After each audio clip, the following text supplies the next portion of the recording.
have Julia with us today, and I asked Julia to come on my channel because she is relatively new at eBay selling, but I kept seeing her post on the Money Making Mondays and different things about her sales and thought we need to get her on here to help inspire other people who are newer or haven't even started yet that you can do this. So say hi, Julia. Hello. Okay, so we're going to start off with just a little bit about you. Where are you located? So we live about 10 miles outside of Washington, D.C. in a very suburban area. It's a very expensive area, very busy, and lots of sourcing opportunities. Okay, good. So you don't have the I'm in a rural area, I can't find anything problem. No, definitely not. We have the opposite problem. You have there's not enough hours in the day to get it all listed problem. Exactly. Okay, and we have a link to your store below the video so people can go check out what you're doing and take a look at everything together. So let's go into your background a little bit since you've accomplished so much in a short time. When did you actually start doing this with like real effort to really try to make some extra money?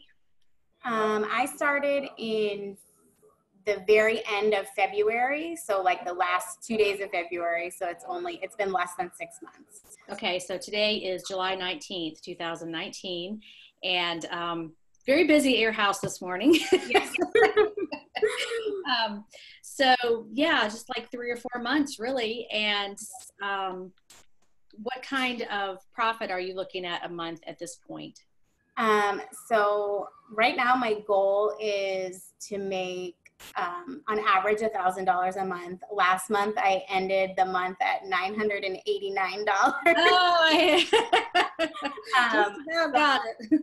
I'm hoping this month I'll be able to get there, but you know, anything close. $900 a month is great for, you know, just part-time on top of my full-time job. So yeah. Okay, so yeah, let's talk about that.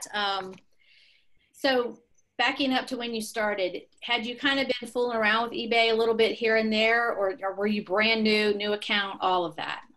So I had an account because I had purchased things on eBay for, you know, probably 10 years, but I don't think that I had ever really sold anything.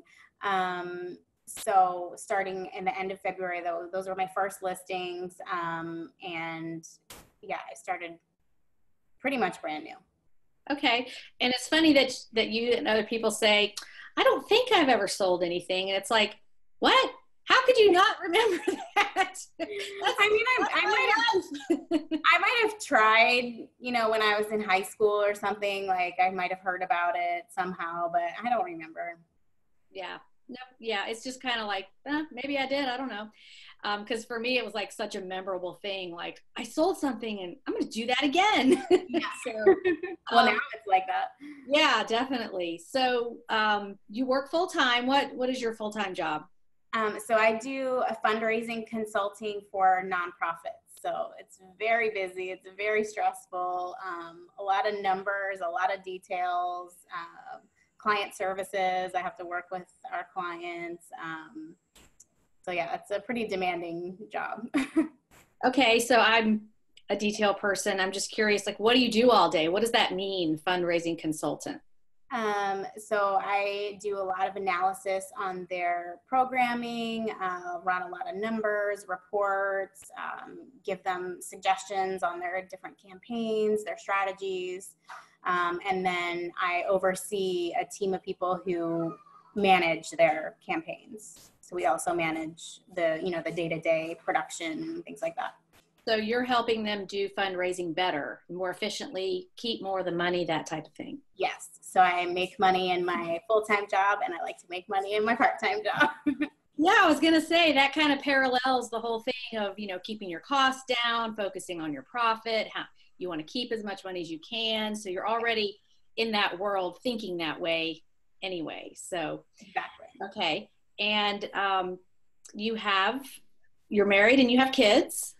Yes, we have 2 little kids. We have a little boy, he is turning 4 on Tuesday, and we have a little girl, she is turning 1 in August. So busy at home too.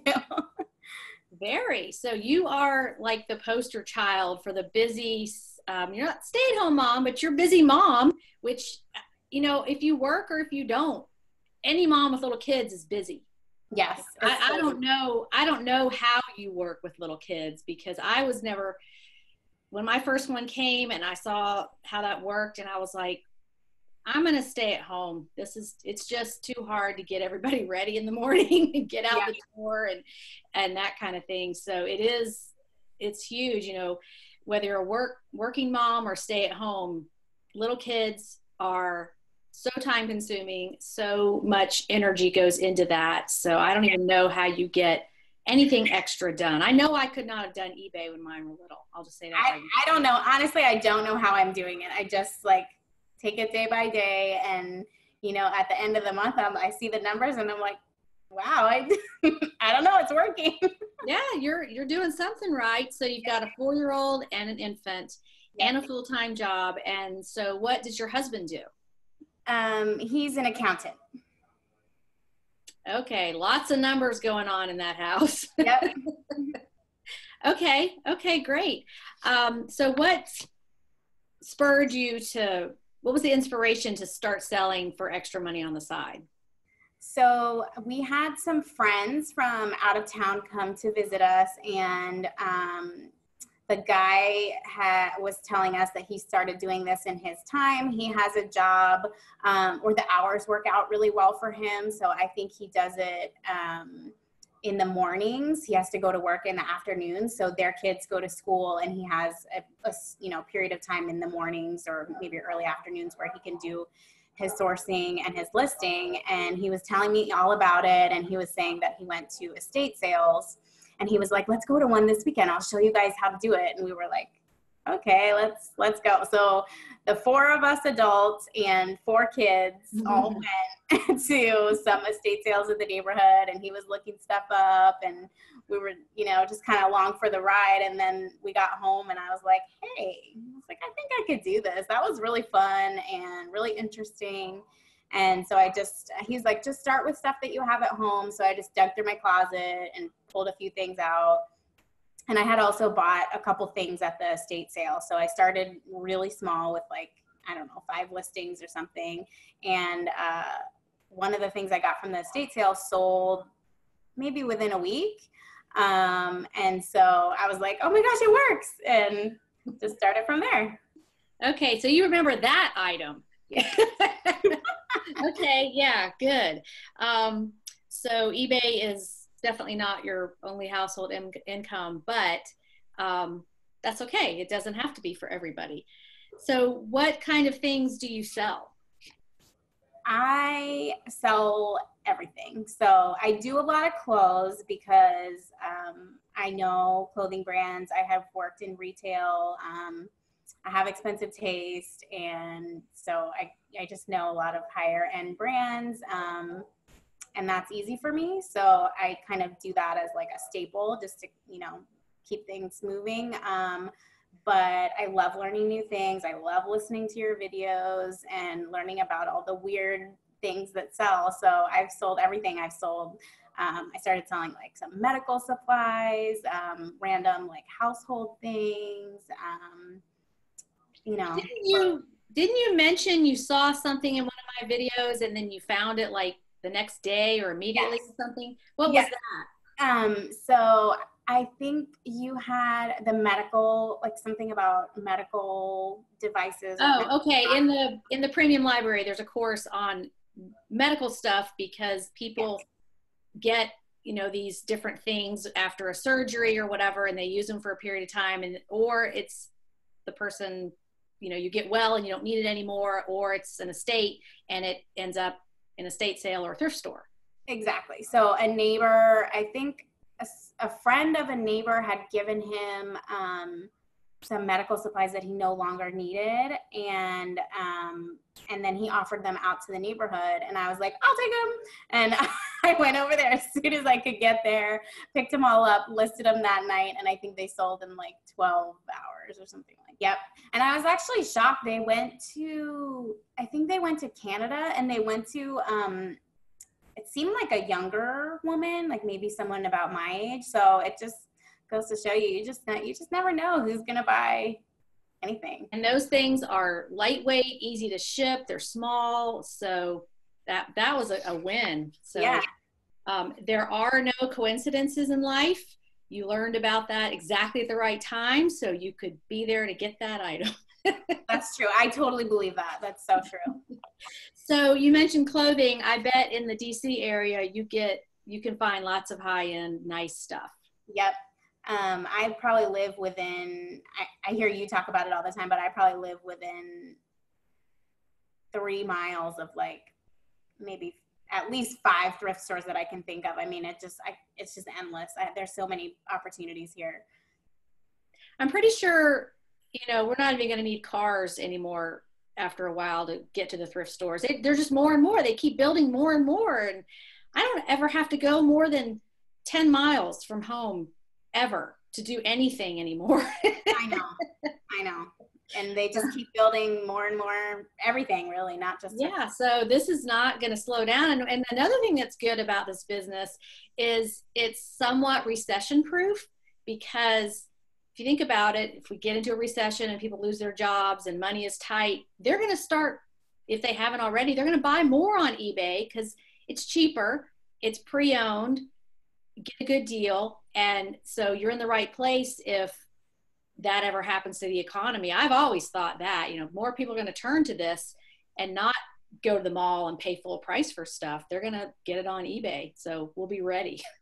Yeah, totally. And I'm already doing that myself because I know how it works now. So if there's something really specific I'm looking for, I'm like, I'll just check eBay. Actually, I just got a new job, and so I was starting to work from home, and I needed one of those like laptop docking stations. Mm-hmm.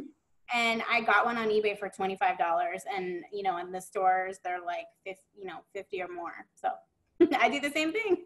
Yeah. Well, you mentioned you had history in retail. What kind of work did you do in retail? So at one point when I was younger, I was working in real estate, and the market crashed and I lost my job, and I needed a way to pay the bills. So I thought, you know what, there's a lot of people with money working at Nordstrom with good jobs. I'm going to go work at Nordstrom, and that's where I'm going to find my next job. I'm going to tell all my customers that I'm looking for a job. And it worked. I worked at Nordstrom for almost 2 years, maybe like 1 year and 10 months. And I told all my customers I was looking for a job, and I found a job in fundraising consulting. And 10 years later, here I am. Wow. Nordstrom in DC. I bet that was a really elegant, high-end place to work. Yes, it was in the Tyson's Corner one, which is one of the biggest ones probably on the East Coast. And so, yeah, very fancy. And I actually worked in the lingerie department, so I know pajamas and shapewear and underwear brands very well. And I love when you talk about those because it reminds me. So that a bra can sell for $50. Easy. Yep, I know. Yep, or shapewear, I know that very well. And actually, high-end pajamas, I know those really well. I found I think the brand is called Eileen West. Yes. That nightgown, I know like older women love those nightgowns because I don't know, I guess they're comfortable, they're like roomy, they're pretty. And I found one brand new with tags probably like a month ago, and it sold within a week for I think $42. I probably paid $6 for it or something like that. Yep. And it's just shocking. So like Spanx, Atlanta is the home birthplace of Spanx, but I don't find it a whole lot, but that stuff sells really well. Yep. And I also know kids clothes really well just because I have kids, and like I said, I have expensive taste, and I worked at Nordstrom, so I know a lot of the higher end kids brands, and I do pretty well with kids. It is a little bit harder to make a profit, but it's so easy that it's like, if I can make $5 or $10, it's like, why not? Well, if you know it and you see it hanging right there, you're not going to leave it. You're going to take it. try to sell it. So Yeah. because it is smaller and easier to do, it's just not as high profit as some of your Eileen Fisher organic cotton extra large things, all that. Yeah, I can't imagine working at Nordstrom. That must have just been so high class. They have such a great reputation for everything: quality, customer service, integrity, all of that. Yeah, it was a great experience. I mean, it was, retail, it is what it is. But for my first retail experience, it was awesome to work at Nordstrom. And I still to this day have so much respect for that company and the way they do things. And I love Nordstrom. I don't shop there much anymore because my price points and what I'm willing to pay for things are a lot lower. But did they have the guy playing the piano in there while you shopped? I think they had phased that. Actually, I think they might have had that only on the weekends when I was working. But then since then they phased it out. But yeah, that's a really nice touch, that baby grand piano and the music playing. So, yeah, so that's another example of everything you do in your life, you can build on that. So it's like we don't have experiences for no reason. It's like, oh, you had this Nordstrom experience, the brands, what people buy, you worked with the customers, what they want, why they want this over that. And so you're using that to your advantage in your eBay store. I love that. Yep, totally. So you've got a full-time job and 2 little ones. How do you do your sourcing? So when I first started, I was like just going crazy, like just working at it all the time. Every spare minute I was, trying to get my listings up. First, I wanted to get to 100. And then when I got there, I wanted to get to 250. So in the beginning, it was a lot harder, but now that I'm at, a higher level of listings, it's much easier to maintain that. So I source, on weekends, or occasionally I'll go during the week, like on a weeknight. I try to go Wednesdays is 25% off at one store. So I'll try to hit that up. And then Thursdays is 25% off at another store that I like. So usually I'll just go, if I can, I'll bring the kids with me and go Wednesday or Thursday, sometimes both. And then I'll usually try to list the stuff that I'm more excited about, like that night, as soon as I get the kids to bed. And then over the weekend or the other weeknights, I'll list the stuff that, the remaining stuff that I was less excited about. Yeah, I do that too. It's like when I get home with my stuff, I kind of categorize it, like the highest dollar stuff gets listed first, and then the rest of it. So it's like when I'm out sourcing, I'm starting to ask myself, okay, if this was in the leftover pile, would I be excited about listing this? No. So I don't get it. Well, yeah, that's how I do it. I just kind of work with the time that I have during the week, and then whatever I can fit in on the weekend. Sometimes my husband will take the kids for a few hours, and I'll go to the thrift store on the weekend, and I just fit it in somehow.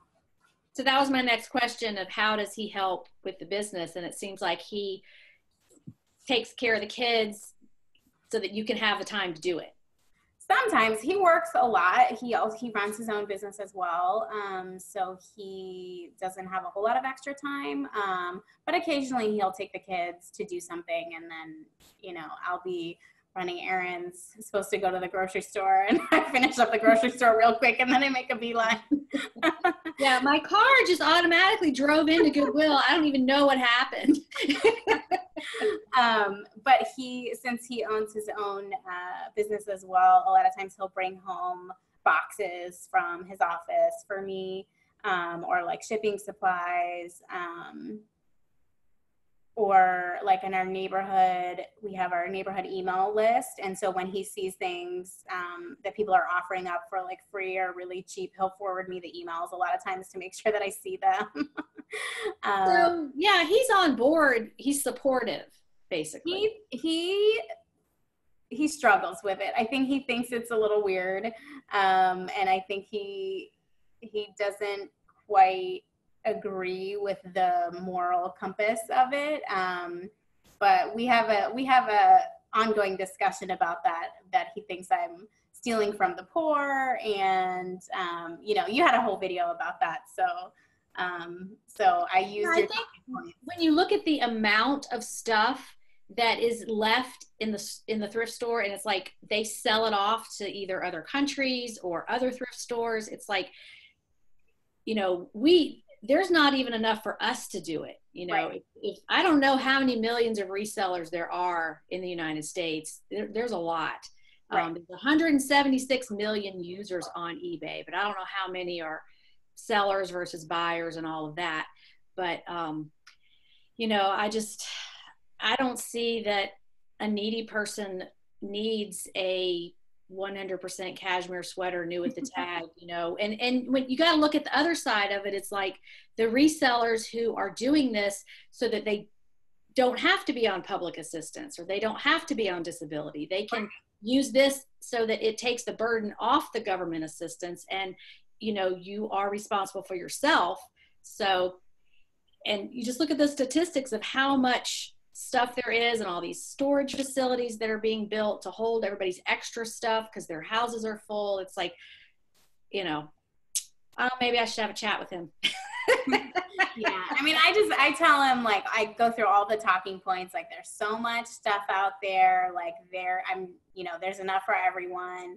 We're helping the Postal Service, you know, the Postal Service has actually been doing well. They've reported profits the past few years. I work with the postal industry a lot in my full-time job, so I know a lot about it, but we're boosting the postal system. You know, and the people who are buying things, they're getting a good deal too. You know, like, I'm winning, I might be making money, but they're also getting a good deal. They're not paying retail price, so everybody wins. And you're helping that charity by putting cash into their system. You know, right. You're keeping that moving, so they're getting cash from you, and we're getting something in return to sell. But I think a lot of people, I don't mean to bash on your husband, but I mean, there's a lot of people in my family that don't get it either. You know, they just don't get it. So it all depends on your perspective and that kind of thing. And, yeah. You know, maybe after a while it won't bother him as much. He'll be like, you know, this is a good thing. It keeps stuff out of the landfill. It gives it a second life. Collectors get what they want. You're not buying all this stuff from China that they're just making as fast as they can make it and using up resources and all that kind of stuff. So yeah, no, he tries to be supportive, but I think he just still thinks it's a little weird. So it's an ongoing debate in our house. Yeah, well, that's a healthy debate. Is good. It's good. You know, and he knows it makes me happy, so he tries to be supportive for that reason. Well, that's good. That's good. Okay, so you're in the DC area. What on average do you pay for an item? It really depends. You know, I try really hard to go on those 25% off days, like I said. So I would say I try to keep things under $5. But, you know, I have a few items that I have, like, sometimes shoes. They try to get you on shoes. So sometimes I'll pay $10 or $12 for shoes. I think the most I've ever spent is probably $35 on one of those Mr. Christmas carousel, Christmas carousel. So I still have that in my store. I'm waiting for Christmas time to see if that sells, but I paid $35 for that, and I had it listed for $100. So even though you're in a very affluent area, and the thrift stores probably are a little more expensive than they would be in other areas, you can still make it work. I am, you know, and in the beginning, it was really hard to conceptualize how it would work. But, you know, it's just, you have to get in there and start trying it. And with every sale, you learn a little bit more. And then one day you wake up and you're like, wow, I really feel like I get this, and it does work. And, you know, you just have to figure it out and learn how to do it. And then you can make it work with whatever opportunities you have, I think. Yeah, well, I mean, some people in the bigger cities or more expensive areas do see that problem with, it's too expensive, I can't make a profit. Well, then you just have to learn to go a different direction. You know, look for other thrift stores. Goodwill and Salvation Army are not the only game in town. There's other ones. or you figure out other things to sell that they're not onto yet. That's been my challenge the whole time is, okay, they're onto that. They're marking that up.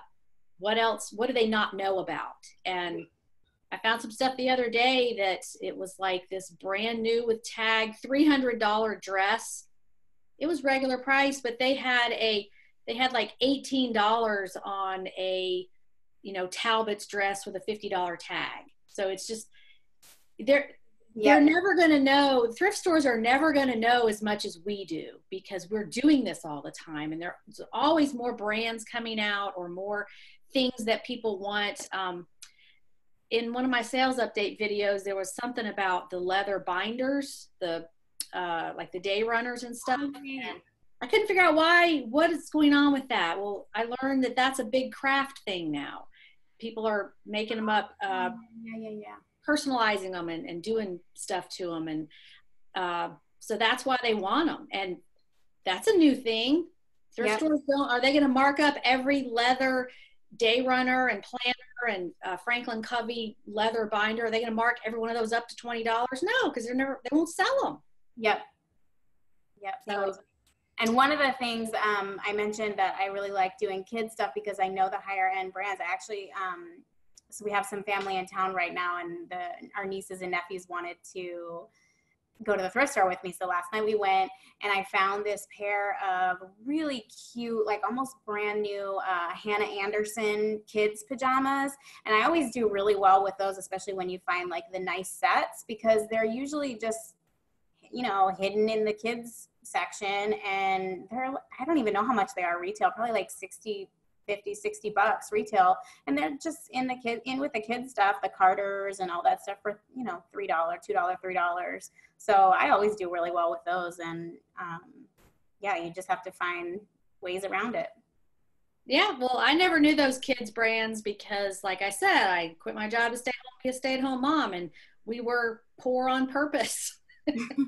It's like I'd rather do that. And I didn't know all those brands and all that gymboree stuff, that whole culture of gymboree and all those expensive. I didn't know any of that unless the grandparents maybe gave the child something to wear for a special occasion. And I was like, what is this?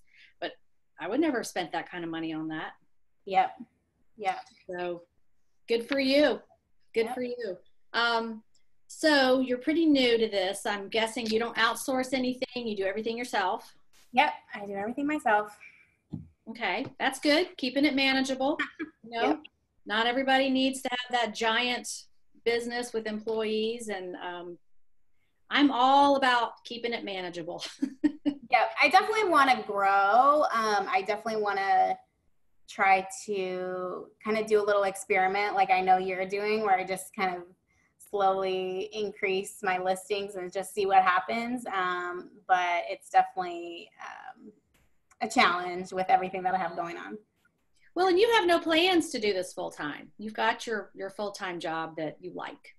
Yeah, I would actually love to do it full time because it's so fun, but I just can't walk away from my, the benefits and the cost of living in this area is just outrageous. I think the median cost of a home in this area is like $500,000.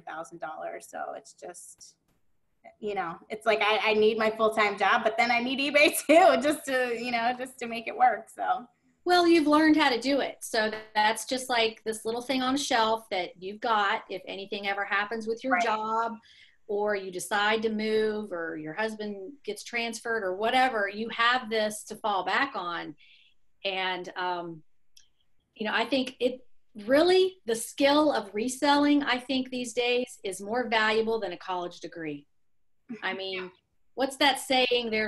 The world is full of educated fools, and it's like all these people that have degrees and these huge student loan debt, and they either can't get a job or they can't get a job they want that pays what they want. But this is something you can always supplement no matter what you're doing. Temporarily full-time, in between jobs, fall back on it when you want to save up for a car, whatever you're doing. So, I mean, it's a good time investment that you've learned how to do it.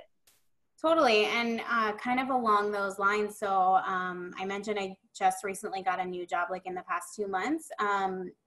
But I think in my email to you, I wrote how I was previously in the same job with another company. And I was just having a lot of struggles there. There were a lot of internal politics. It was just it became a really rough environment. And I was really in a bad place mentally, emotionally. I wasn't feeling great about my job, about, just life in general. I was kind of coming into some depression. And then our friends came to visit and I started, focusing on eBay a little bit, and it really helped. I mean, it was just a total lifesaver because, I wasn't making a whole lot of money in the beginning, but it was just like something else to get my mind off of work. I was so stressed out about that job. And it was fun. It just gave me a reason to smile, something to be excited about. And then I think that energy, helped me get my new job, because when I went for the interviews and I just, I wasn't as depressed as I would have been. Probably would have been a lot harder for me to get a new job. I just feel like it really changed my life, even though it's not my life. It's not my full-time job, but it just has brought so much positivity into my life.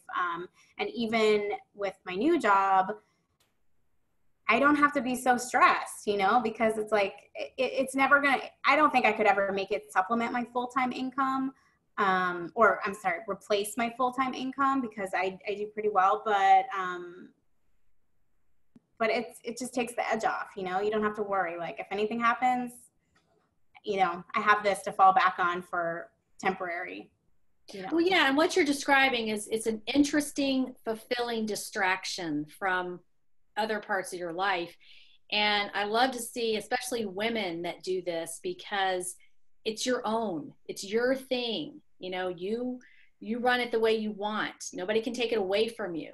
And I think that's really important for women to have their own stream of income separate from their husband or partner, so that, because it's very empowering to know that you have that, yes. Even if you never need it, if you never need to do it full time, you could if you wanted to. And you may walk into your job one day and it's under new management and it's all this stuff that is like, nope, that's a deal breaker. I'm not doing that. Exactly. And you can and so people who are like, oh, I can't imagine doing eBay full time. It would be so unpredictable. Well, there's no job out there that is 100% guaranteed it's going to be there tomorrow. That's the world we live in. And I talk to people every day that are like, this was a complete surprise that I was downsized, or a small company that got sold to a larger company and they're letting everybody go, and just stuff like that happens all the time, and it's never predictable. Yeah. So exactly. You've done a great thing building this on the side of your other job, just for like a backup. And it is fun. It should be fun. Earning money should be fun. Yeah, it's great. And I think there was a comment on the Facebook group a few weeks ago, how somebody said like, it's easy to work hard when you're having fun. And it's so true, like I'm working hard, I work 40 plus hours a week at my full-time job. I come home, I deal with kids, I make dinner myself. My husband doesn't get home until after they're in bed. So I do dinner, bedtime, and then clean up. And then I run downstairs and I'm in my eBay room, shipping stuff, listing stuff. I'm working, it's like a 15, 16-hour day a lot of times, but it's fun, and I know that the extra money that I'm making goes towards our like fun funds. So it goes for vacations, fun things for the kids, like lessons for the kids and all of that. So it's fun. It's easy. It's not hard when you're having fun. Right. And instead of just coming home from work and plopping down on the couch for 3 hours, just watching TV, you're doing something productive that is improving your quality of life, because $1,000 a month, that can pay for a lot of things. And it takes that burden off of you of like paycheck to paycheck, and that you can't, oh my God, how are we going to pay the rent and stuff like that. You have that, okay, we're good.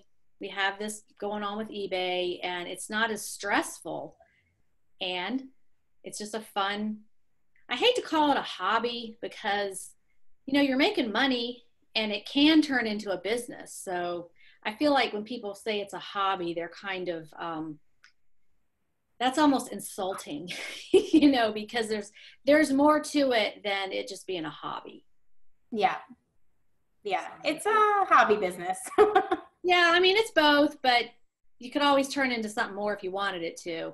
And you have to stay on top of the curve. You're always learning what to sell and how to do things. And eBay changes the rules, and all the shipping stuff changes every year, and just, you know, constantly you got to stay on top of it more than you would if you were, you know, just doing a hobby in your basement, setting up trains, or, you know, putting together model airplanes or something like that. You know, it's a lot of business skills. You have to stay on top of the information to stay in the game. Right. But the other thing that I really like about it is it's really not added stress. You know, it's like, especially when you're doing it as a supplemental, like, side business, it's not, you know, if I don't want to do it this week, then I just don't do it, you know? That's the great thing. Like, oh, this child is sick this week, and it's all hands on deck taking care of that child and everything else you normally do. So eBay gets put to the side. And yeah, so it's no commitment of, like, if you had a part-time job at Home Depot or something and you have to call in, I can't come, my child's sick. You just handle it yourself, and you rearrange things, and then you get back to it when you can. Right. And if you're, you know, if you have a steady base of listings already, then the money's still coming in, you know? So yeah, that delayed gratification thing. Yep. Well, you have given us a lot of information about how a working mom juggles all of these things. And is there anything you want to add to new people who are in their first 6 months that could help get them on track the way you are? Let's see. I think you have to be patient, because it was kind of a shock to me in the beginning, like, oh, I have 5 things listed, but, like, nothing's happening. Like, what's going on? I thought I would list these things and they would sell right away. So I think it is totally a numbers game. So you have to be patient and be consistent, like you always say. Just, you know, if things aren't selling, just keep going. You know, don't worry about it. Keep going, and you know, manage what you can, what you have control over. Just work with that. And, you know, like we talked about earlier, I think just start. You know, you don't have to have everything perfect. You don't have to have a dedicated spot in your house. You don't have to know everything. You don't have to know anything, really. You just have to start. And once you start, then you'll learn a little bit more every day. And, you know, one day, hopefully you'll make $1,000. And you're saying that from experience, because you went from 0 to almost $1,000. What'd you say it was last month? You missed it by like $12? Yep. So I think the first full month was like $300, maybe $300 or $400. And then after that, it was like $600, $800, $900. So. And you're talking profit, not sales. Profit. Yep. That's what matters. Right. So, and that's the thing, is it's going to continue to snowball, because you're going to get smarter, and this happens to everybody. You're like, oh yeah, that thing I shouldn't have bought. Yep. Or I couldn't help myself on that one. I bought it and I probably shouldn't have. You know, that happens to everybody, because you know, you can sell it. And even if it's just $8 or $10 profit, it's still profit. So you just have to keep fine tuning and trying to pick the higher dollar items, which it's hard. We have so much in that thrift store that, you know, you can sell, but time, especially for you and other moms with little kids, time is your most valuable resource, because you don't know what your day is going to be like. You don't know if that kid's going to get into the poison ivy and have to go to the doctor and all this kind of stuff that happens. And, or like I had one that fell in the driveway and busted his lip open, and that was on the 3rd of July. And we had to go to the ER, and then we were going out of town the next day, and it was like, really, why does this always happen? You know, right around a holiday. Or then another one was in the ER the night before Thanksgiving with some kind of fever and really sick, and it's like, you know, with kids, it's just so unpredictable. You just don't know. So the fact that you can just roll with it and, you know, you just keep going. You just like, okay, today did not go as planned. Yeah. But there's tomorrow. Yeah. There's always tomorrow. Yeah. Yeah. Well, Julia, thanks so much for spending this time to tell everybody about your business. And I've got her links under the link to your store under the video so they can check all that out and see what you sell. But I really want to commend you on how well you've done in such a short time with so little time to put into this. Because well, thank you. It's all because of you, really. I just watch all your videos, listen to everything you say, and follow your advice, and it works. Well, I mean, you put the time into it and you did it. You took action, and that's what matters.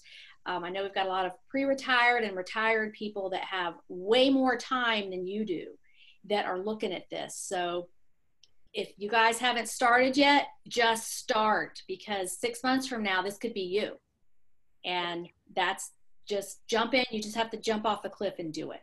Yep. So thanks so much for joining us. And I will see you on the Facebook group with all of your great sales.